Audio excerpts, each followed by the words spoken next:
जी sir, आपने जितनी भी सोल्यूशंस बताए ना, मैं सीरियसली कहना चाहूंगी बहुत ही बाकमाल सोल्यूशंस हैं। यकीन नहीं हो रहा कि इतनी आसानी से भी चीजें सेटल हो सकती हैं, और जिसका हमने इतना बड़ा हवा बनाया होता है, बट बनाए भी क्यों ना। आप अभी बता रहे थे ना कि अगर आप ये सब सीख रहे हो, आयुर्वेद इतना इजी है, तो आप अभी आयुर्वेदिक क्लिनिक चेन शुरू करने जा रहे हो।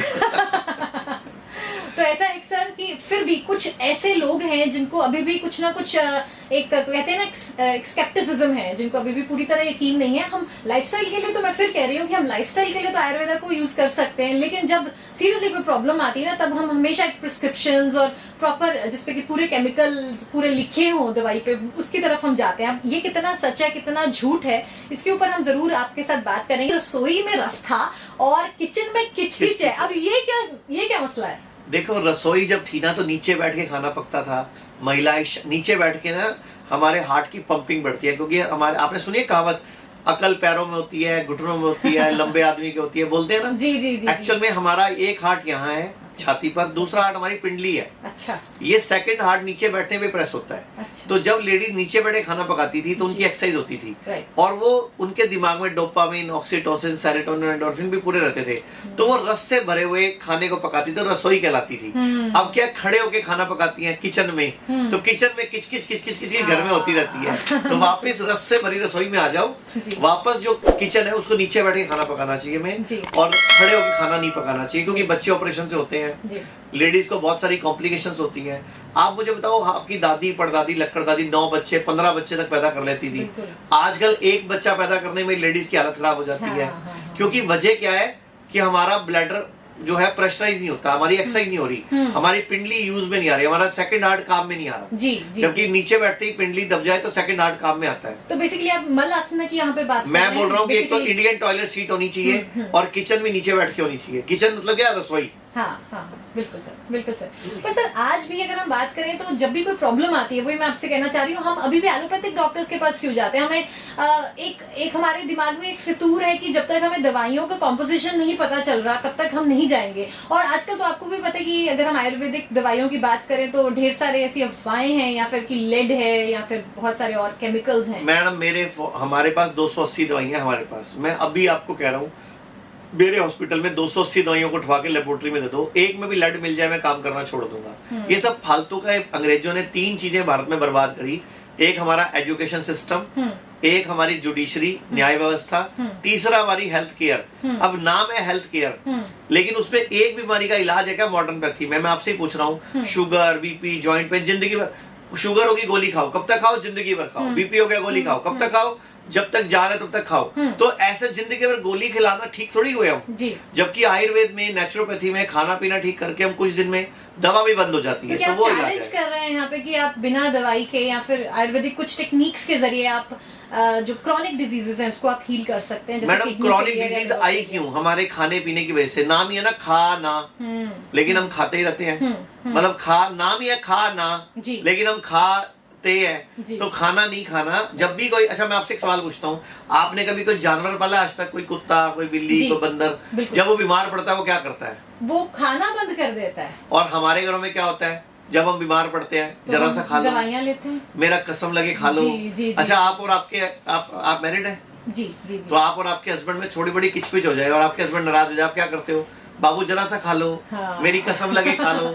खाने से क्या नाराजगी? कभी जानवर की बीवी भी आई है उसको ये कहने के लिए कसम खिला ले, खा ले?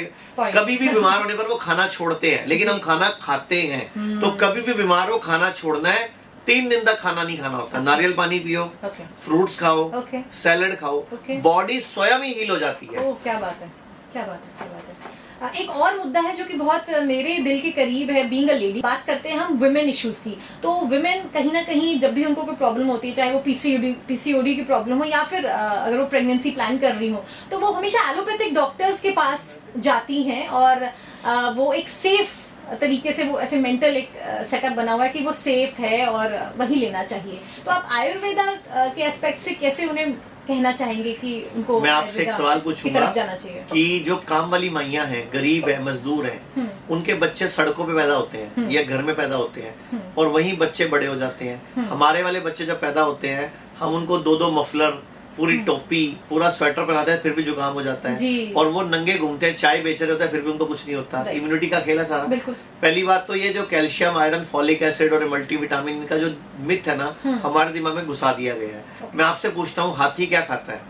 हाथी ग्रीन पत्ते खाता होगा। yes. हाथी की हड्डियां सबसे मजबूत है। जी जी जी। अच्छा, गेंडा क्या खाता है? उसकी भी हड्डियां मजबूत है। पत्ते खाता होगा। अच्छा, घोड़ा क्या खाता है? घोड़ा तो चने खाता है। मैडम, चने ना उसने आपकी शादी वाले दिन फोटो खिंचाने के लिए खाए होंगे। अदरवाइज जंगल में घास पड़ी है, जंगल में चने नहीं पड़े। तो ऐसे ही हाथी, गेंडा, घोड़ा, बैल, ये सब पत्ते खाते हैं। तो इनको कैल्शियम, आयरन, फॉलिक एसिड उसी से मिलता होगा। तो हम लोग क्यों उसके लिए गोलियां खाते हैं? असूल ये कहता है कि हमें पत्ते नहीं खा रहे। आप याद करो, जब आपके पापा से पूछना, आज पापा से, मम्मी से, पुराने टाइम में ना मूली के पत्ते, शलगम के पत्ते हम सब सलाद में डाल के खाया करते थे। आजकल क्या मूली के पत्ते, शलगम के पत्ते कोई सलाद में रखता ही नहीं, फेंक देता है उनको कि ये ना उससे उगे हुए, स्प्रे से। तो स्प्रे से तो तुम भी स्प्रे से ही उगे हो, तुम भी तो पेट में गोलियां खा के पैदा हुए हो। तो फिर तुम अपने आप को भी पानी में बहा दो ना, क्यों अपने आप को भी तर्पण करा लो जिंदगी। तो कहने का मतलब ये फालतू की बातें हैं। पत्ते ही हैं जो हमारा जीवन बचाएंगे, और पत्तों में सब कुछ मिलता है। Calcium, iron, folic acid, nutrition, सारे मल्टीविटामिन पत्तों में मिलते हैं। मैं तो बोलूंगा सबको कम से कम आधा घंटा रोज नंगे पांव घास पे घूमना चाहिए।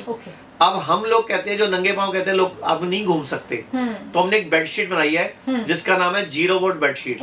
वो जमीन, मतलब अपने बिस्तर में चादर बिछाई और उसकी एक तार निकालकर बाहर धरती में 1.5 फुट गाड़ दी। अच्छा। तो एक तरह से जब उस चादर में सोओगे तो आप धरती की गोद में सोओगे। जी सर। 0 वोल्ट बेडशीट बोलते हैं उसको। उसमें आपकी वोल्टेज 0 रहेगी, और जब 0 वोल्ट होती है हमारी बॉडी, तो जैसे हम धरती पे जहाँ पाँव रखते हैं हमारी वोल्टेज 0 हो जाती है। आप वोल्ट मीटर से अपनी वोल्टेज चेक करना, जूते चप्पल पहन के, तो एक वोल्टेज आएगी। लेकिन जैसे हम नंगे पाँव जमीन पे खड़े होकर वोल्टेज 0 हो जाएगी। तो उसमें हीलिंग होती है। तो जानवर सारा दिन नंगे पाँव घूमते हैं, और देखो वो बीमार नहीं पड़ते, कभी उनके बच्चे ऑपरेशन से नहीं होते, कभी वो हॉस्पिटल नहीं जाते। हम लोग सारी गलतियां करते हैं, हॉस्पिटल पहुंच जाते हैं। जी। तो आप क्या कहना चाह रहे हैं कि यहाँ पर अगर हम मेडिसिन लेते हैं तो क्या हम फालतू में ले रहे हैं? मतलब हम नेचुरल वेज में उसे पूरा देखो, नेचुरोपैथी और आयुर्वेदी इस देश का विकल्प है, और भारत पुराना देश है, सबसे पुराना विश्व में, और आयुर्वेद भी इसी देश के पास है पूरे विश्व में। तो आयुर्वेद को अपनाना चाहिए, नेचुरोपैथी को अपनाना चाहिए। मॉडर्न पैथी सिर्फ इमरजेंसी के लिए अच्छी है। मैनेजमेंट आयुर्वेद और नेचुरोपैथी के पास चले जाना चाहिए। मेरी तो ये अपील है आपसे भी और पूरे देश से भी। और एक बात मैं और बोलना चाहूंगा, सभी लोगों को हेल्थ इंश्योरेंस जरूर कराना चाहिए, क्योंकि अब जितने भी हेल्थ इंश्योरेंस है वो आयुर्वेद और नेचुरोपैथी में सारे हॉस्पिटलों में चलते हैं। जी सर। और आयुर्वेद का तो सूत्र है कि सर्वेषाणाम रोगाणाम निदानम कुपितामला, कि कोई भी रोग हो, सर्व रोग, कुपित मल को निकाल दो, ठीक हो जाते हैं। और पंचकर्म से अच्छा डिटॉक्स कोई कर नहीं सकता। और आप मुझसे एक सवाल पूछ रहे थे कि पंचकर्म का मतलब मसाज बोलते हैं लोग, तो ये गलत धारणा है। पंचकर्म पूरा ट्रीटमेंट होता है बकायदा, पूरी बॉडी को डिटॉक्स करने का, पूरी बॉडी को रिलैक्स करने का।